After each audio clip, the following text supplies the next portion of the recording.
नमस्कार, मैं हूं सौलत जबी। स्वागत है आपका प्राइम बुलेटिन में। चलिए रुक करते हैं खबरों का। उत्तराखंड के हरिद्वार के ग्रामीण विधानसभा क्षेत्र स्थित कई गांव में सिंचाई विभाग के द्वारा एक नाले का निर्माण कराया जा रहा है। बता दें कि इस नाले के निर्माण का उद्देश्य किसानों को सिंचाई के लिए पानी उचित मात्रा में उपलब्ध कराना है। वहीं करोड़ों की लागत से बन रहे इस नाले में कई तरह की अनियमितताएं देखने को मिल रही हैं। साथ ही मानकों के आधार पर नाले में निर्माण सामग्री करोड़ों की लागत के हिसाब से नहीं लगाई जा रही है। वहीं इस मौके पर जब अंकित धीमान जेई सिंचाई विभाग से पूछा गया कि नाला निर्माण मानकों के आधार पर नहीं हो रहा है और अव्वल दर्जों की ईंट उपयोग न करके दूसरे और तीसरे दर्जे की ईंटें प्रयोग की जा रही हैं, तो इस पर जेई ने बात को टालते हुए कह दिया कि सभी ईंट अव्वल दर्जे की ही हैं। ये एक्चुअली में ये टेंडर का है, हमारा एक टेंडर का जो ओपन हुआ था आज से पहले। ये 2.5 किलोमीटर का जॉब है इनके पास, जो हरियाणा के हैं, दीप एंड वीर के नाम से है। उनकी लंबाई में काम चल रहा है। तो ये काम ई टेंडर वाला चल रहा है, फिलहाल जो चल रहा है। रीच लगभग ये आपके यहाँ 6 से 8,500 के बीच में है जो काम चल रहा है इनका। 6 किलोमीटर से लेकर 8,500 के किलोमीटर के बीच में इनका काम। सीमेंट जो ब्रिक होती है वो तो फर्स्ट क्लास ब्रिक की लगती आई हैं। जो फर्स्ट क्लास ब्रिक की नहीं होती उनको वहीं साइड से उनको हटा दिया जाता है। ठेकेदार को बोल दिया जाता है, उनको वार्निंग दी जाती है कि आगे से ऐसी ईंटें ना लिए जाए।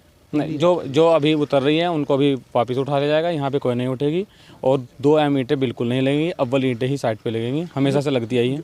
हरिद्वार से विकास कुमार की रिपोर्ट।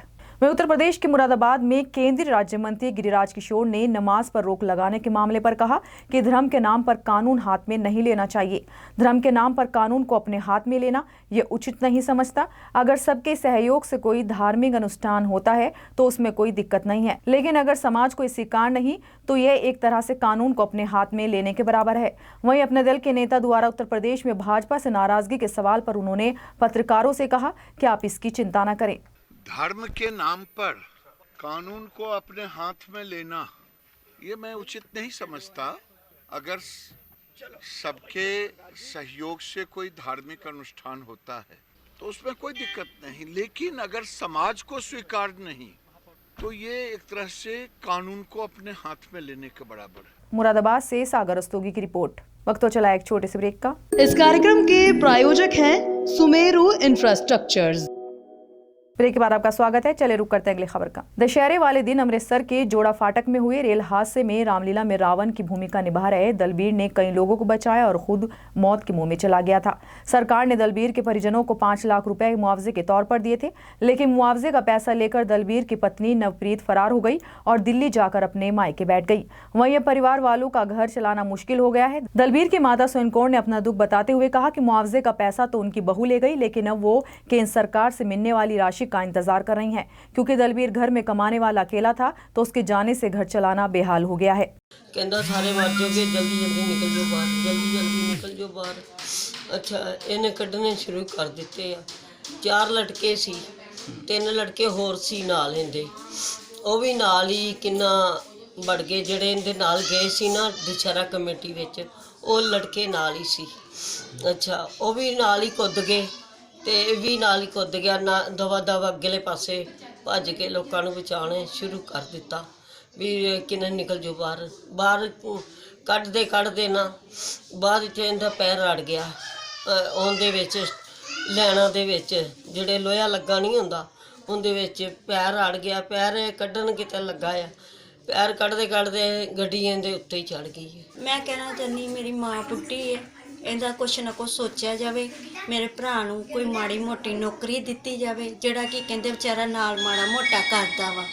ਮਤਲਬ ਜਿਹੜੀ ਵੋਟੀ ਹੈ ਉਹ ਘਰ ਚਲ ਗਈ ਹੋਈ ਆਪਣੇ ਪੇਕੇ ਚਲ ਗਈ ਹੋਈ, ਪੈਸਾ ਧੇਲਾ ਲੈ ਕੇ ਸਾਰਾ ਕੁਛ ਚਲ ਗਈ ਹੋਈ ਪੇਕੇ।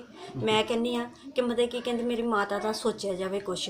ਹੱਥ ਜੋੜ ਕੇ ਮੇਰੀ ਬੇਨਤੀ ਹੈਗੀ ਹੈ ਕਿ ਮਤਲਬ ਸਰਕਾਰ ਨੂੰ ਕਿ ਮੇਰੀ ਮਾਂ ਬੁੱਢੀ ਦਾ ਸੋਚਿਆ ਜਾਵੇ ਕਿ ਮਤਲਬ ਉਹੀ ਕਮਾਉਣ ਵਾਲਾ ਸੀ ਘਰ ਦੇ ਵਿੱਚੋਂ, ਤੇ ਮੇਰਾ ਭਰਾ ਜਿਹੜਾ ਹੈਗਾ ਹੀ ਮੇਰੇ ਤੋਂ ਜਿਹੜਾ ਛੋਟਾ ਹੈਗਾ ਵਾ ਉਹ ਉਹਦੇ ਨਾਲ बस हेल्प रही।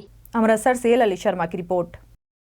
वहीं यूपी के फैजाबाद में बढ़ते अपराधों और बलात्कारों को लेकर आक्रोशित जनवादी नौजवान सभा ने प्रतिरोध जनसभा की।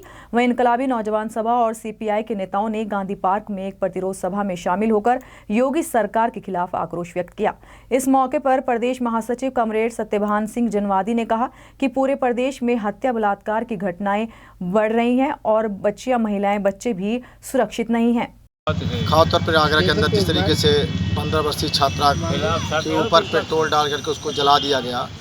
सुल्तानपुर अपने बगल के जनपद में सुल्तानपुर में 2 मासूमों को अपहरण करके और श्रेयांश की हत्या कर दी गई, जो वो 8 वर्ष का था, और दूसरा जो मासूम था वो अभी अपनी ज़िंदगी और मौत के साथ लड़ रहा है। और उसके साथ साथ गोसाईगंज में आज 2 बहनों की हत्या हुई है, कल एक ठेकेदार की हत्या हुई है। इस तरीके से आप ये देखने को लग रहा है कि प्रदेश में जो अपराध का है वो बड़े पैमाने पे जो है अपराध बढ़ने की प्रक्रिया में है, और दिन पर दिन रोज़ हत्या और बलात्कार घटनाएं घटी। आगरा के अंदर गैंगरेप भी हुआ एक मासूम लड़की के साथ जो है।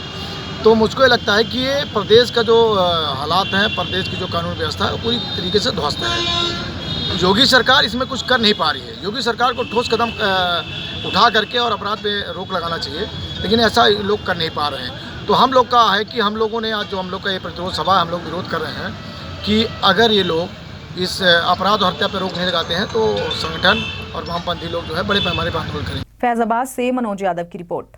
अब तक की खबरों में बस इतना ही। देश दुनिया की तमाम खबरों के लिए देखते रहिए नेशन 1। नमस्कार।